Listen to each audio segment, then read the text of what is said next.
so we could know unequivocally for sure this is the way it is. Because all of these things that he said, and when you go back through and read the book of Daniel next time, pay attention. Daniel actually named the name of kings that were going to be in existence and take positions 400 years before they were there and named. Think about that. I'm talking, that's major. Tell him exactly, you see. And he said what Cyrus would do. Yes. He said, this is going to happen, this and this, and God's going to use you. That's exactly correct. He totally did, Charlotte. And that's why, so as I'm teaching, that's why I've stopped with the emphasis on the things that God's talking about. Because he's wanting to get us to realize, how intricately God has already established and made sure there's enough binding, important prophecies already fulfilled to give you full groundwork for everything that he's saying. He wants us to realize that. So he was saying here again, he said, this isn't such a tongue twister when we realize he's talking about the beast that was, and is not, and yet is. And I like the way God speaks. When God said yet is, it means it yet is. In other words, it's already, what is prophecy in terms anyway? I've told you before. History pre-written. That's the right words. That's what it is. Say again. History pre-written. It's history. In God's book, it is history. Pre-written. In other words, to God, it is not, the way we look at it, foretold. It is past told. Now that's hard for us to... And he's yesterday, today, and tomorrow right now. That's what he's talking about. Yeah. So it is not a foretelling of the future. It is the past telling of what already has been. And that... Because it couldn't... Einstein's theory of time and all that, Charlotte, it's true. It couldn't be... Actually, what Charlotte's speaking about, Einstein did delve in to that to a point. He actually could see into that to a degree. It couldn't have been written if it hadn't already happened. It hadn't happened. Right. In the future, but it's still. Right. It's written, so it happened. It happened, and that's what God was letting us know. Okay.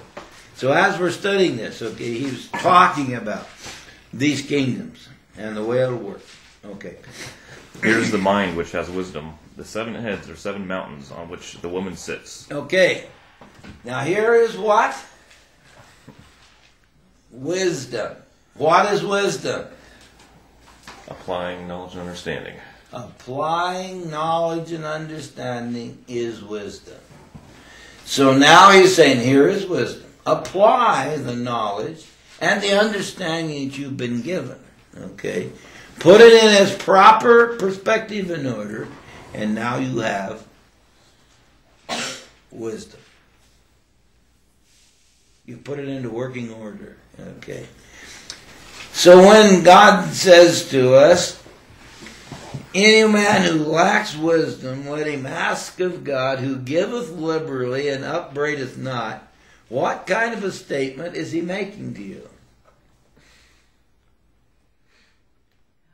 I want you to understand this. He's already said you have to have understanding. You have to have knowledge before you can ask God for wisdom to apply what you already know and understand. So the application He's ready and willing to grant. So He's wanting you and me to study the Word of God so that we are asking the Lord for the knowledge and the understanding so that we can ask God for wisdom to be able to apply it. I can have all kinds of compiled knowledge and understanding, and if I don't put it in the proper order, what do I have? A junk pile. If I have a car sitting out in the yard, I have every running part to it. It's all there. But I have the knowledge it's a car, I have the understanding all the parts are there, but I don't have the wisdom to put the thing together. What do I got? Pile of iron. Okay? The point I'm making with the Word of God, that's what you have. You can have knowledge and you can have understanding, but if you don't have no wisdom to put it together, you can really be scattered. And it won't operate, and it won't run, and it won't work. Okay.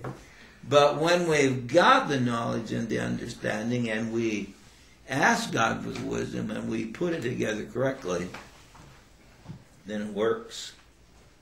It's unified. It's power. It's strength in the Lord. It gives us the ability to stand in the storms and walk through the test and to do the will of God. Why God put all these things down? We listen to what Tim was having to say today. We listen to what God has to say to us. The major entity in it all is to walk in a position and place that I know the plan of God that He's got laid. I know what's coming down. I know the direction it's going. And I get my life in order to be ready to hear God say, this is what to do. No matter what to do is. It doesn't make any difference what to do is. Absolutely none. Because if I'm walking in that position, I will do simply what God says do. I know what's coming. I've read His Word. I understand it. I've got it down. I know the directions. I understand where we are in the times and the seasons. I know His Word so I can walk and stand in it. This is what God's doing with everything we've got. So as we see the progression in the Mideast, we see the pressure coming back.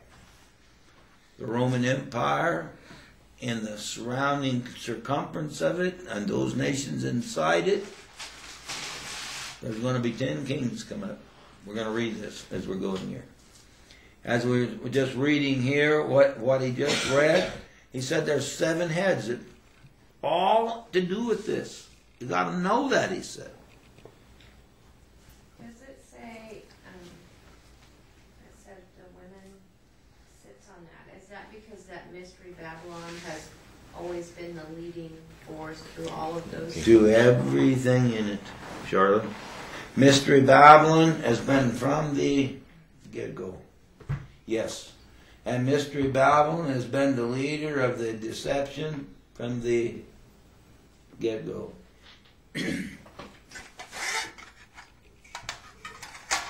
Nate brought some plates that he bought in Iraq.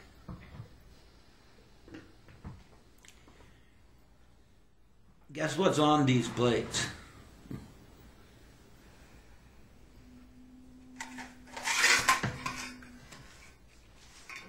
Get the right one. You can't break them. They're hammered copper. Well, don't take them. That's okay. Is that a woman with water? That's Nemesis. That's Nimrod's queen. Where's Nimrod from? Ishmael. Babylon